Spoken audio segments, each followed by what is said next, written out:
好，歡迎收聽我呢條影片。呢條影片咧，係適合一啲對文王卦即係六爻有興趣嘅人士睇嘅。咁呢個影片咧，最主要咧係想同大家分享下一支卦究竟應該係點樣去解釋。好，咁好簡單咁講下一支完整嘅卦需要啲乜嘢。首先，我哋有個問題要定題，定題一定要定得好精準嘅。咁如果定得精準嘅話咧，咁我哋之後拆解就會方便好多。好，跟住你見到有個時間，時間就係問事人當日起卦嘅年月日。咁跟住你會見到左邊有支卦天風後，跟住呢度有個叫做水風井，呢個係變卦，係由本卦變出嚟嘅。當然有時咧係冇變卦嘅。咁跟住你見到左手邊，你會見到一啲父啊、兄啊、官啊、孫啊呢啲係咩嚟嘅咧？呢啲係六親嚟嘅。一陣間去解釋嘅時候咧，就會需要用到嘅。咁你見到藍色啲字咧，玄啊、白啊，即係玄武、白虎、騰蛇、勾陳、朱雀、青龍，呢啲神獸嚟嘅，係一啲我哋叫做輔助式嘅東西。咁跟住每一支卦一定會有勢同應啦，勢就係問事人啦，應就係對應嘅東西。好，咁跟住咧，你就會見到一啲戌啊、申啊、午啊呢啲咧，其實係地支嚟嘅。一陣間就會需要用到呢啲嚟拆解一支卦嘅。好，咁我直接開始啦。咁問事人咧，佢係一位男士嚟嘅，佢就問工作。工作咧，其實咧，佢當日問嘅時候咧，佢就係申請咗一份工作，但係咧就申請咗一段時間，大概1個零禮拜啦，咁就仲未有得面試，咁佢就有啲惆悵，想開一支卦問下啊，有冇機會面試啊、見工啊諸如此類，咁就開咗支卦。咁占卦嘅時間咧就係乙巳年癸未月甲午日，咁得出嚟咧就係支卦咧就係天風後化咗水風井。好啦，跟住要睇下勢同應啦。剛才講過啦，勢咧就係問事人呢度，應咧就係對方直接呼應個問事人。咁而家因為個問事人係問事業，所以我哋捉用神咧就係用官鬼就最適合。咁而官鬼你見到啱啱就係落咗1、2、3、4呢一個叫第四爻，四爻呢一度咁啱啊！呢一個入咗支卦就直接呼應個問事人，即係官呢個就呼應啦。咁就係第一個準嘅地方。好，咁第二啦，你見到紅色呢一度咧有個申字，呢個咩點解咧？呢個其實叫做卦身。咁卦身係咩意思咧？卦身其實就係一個我哋叫做一個問事嘅主體，一個重心，一個落腳點。咁而家卦身咧就都係去咗四爻呢個官午火呢一度，咁亦都係證明咗呢支卦我哋起得好準。好啦，跟住睇翻個勢呢一度，勢就係問事人，勢辭個父母，再加個青龍。咁呢個點解咧？咁其實咧，父母咧喺呢一度係可以解啲文書啊、成績啊、學業等等等等嘅。咁有個青龍喎，青龍咧係一啲比較正氣一啲好嘅嘢嚟嘅。咁呢一度咧，其實係好適合問事人本身嘅身份嘅，因為問事人咧本身都好高學歷嘅，除咗有 degree 啦，佢仲係碩士學位啦，跟住佢仲做咗係好似係10幾年嘅跨國大公司嘅，所以佢背景咧係非常之好，所以呢一個咧都係好準嘅。咁好啦，咁點樣去解呢支卦咧？首先我哋要睇勢同埋應。咁呢個應呼應個勢，因為午係屬火，丑係屬土，咁土火生土，呢個第一步好係好嘅。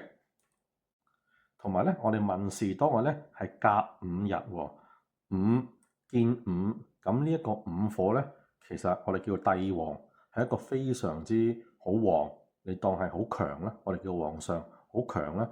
咁呢個官呢支爻好強喎，官嚟生旺自己喎，係好好喎。同埋亦都頭先講過啦，除咗係官之外，卦身嗰個重點、個落腳點都係嚟咗啲爻度喎，所以表面睇，咦 OK 喎，好好喎，表面睇有機會面試喎。好啦，咁睇完呢啲基本本卦嘅生剋嘅關係之後咧，但我哋要參考埋睇埋起卦當日嘅時間喎。起卦當日係癸未月甲午日，你見到未，但係未咧係會直接同細爻個丑係衝嘅，所以月令係好強嘅力量。丑未衝，咁呢一個咧就會扣分啦。第一個扣分嘅地方，我哋叫做月破，因為我哋撞破咗個月，所以叫月破。好啦，跟住頭先講過，呢度有本卦同埋有變卦，咁究竟係點樣演繹咧？你見到呢兩個紅色嘅交叉，其實就係呢兩支爻四爻同六爻變出嚟，由陽變去陰，陽變去陰。咁變出嚟究竟係咩事咧？嗱，呢個係官鬼午火，但係呢個變爻一變出嚟，我哋叫做動爻，動咗就變咗呢支爻，由午火就變咗申金。咁申金咧，而家就變咗兄弟啦，即係我哋叫做由官鬼化咗兄弟。兄弟喺度係咩意思咧？兄弟就係解一啲喺度好明顯就係解一啲競爭者啦，同你 share 同你分薄盈利嘅人啦，即係競爭者啦。咁呢個好明顯啦。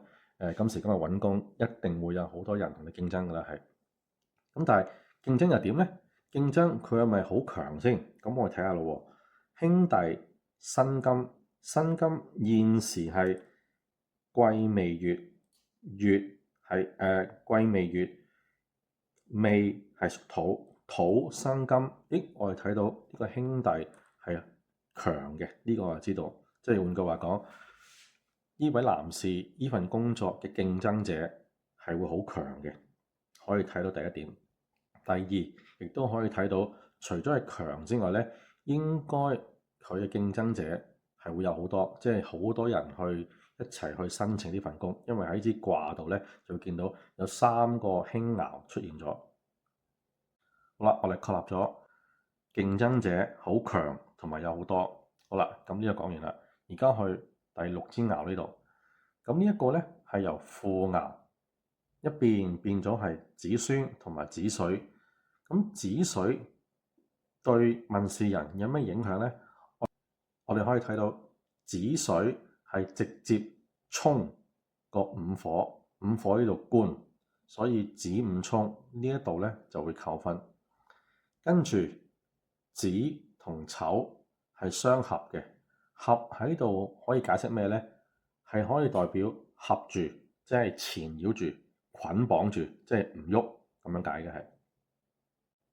咁所以咧，本身睇落去好好，但係後續咧可能係會有好多競爭者出嚟同佢爭，甚至有機會會爭輸嘅。好啦，咁我哋總結一下啦。本身就係午生個丑土，本身係可以好強嘅，非常之好，因為官生自己非常之好，自己持青龍，一啲好正氣，學歷好好，背景好好。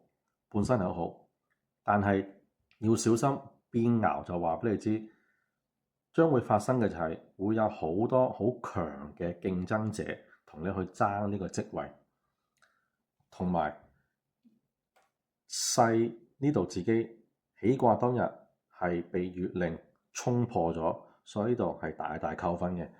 所以可以嚟個總結，總結就係呢份工咧係對個問事人咧。我覺得係有機會，係好大機會可以面試嘅。但係面試咗之後，會唔會請你呢？會唔會有 offer 呢？呢一個就後話。好啦，今次呢條影片就係咁多。我哋下一條影片可以講埋，我會講埋之後發生嘅事。好，多謝大家收睇。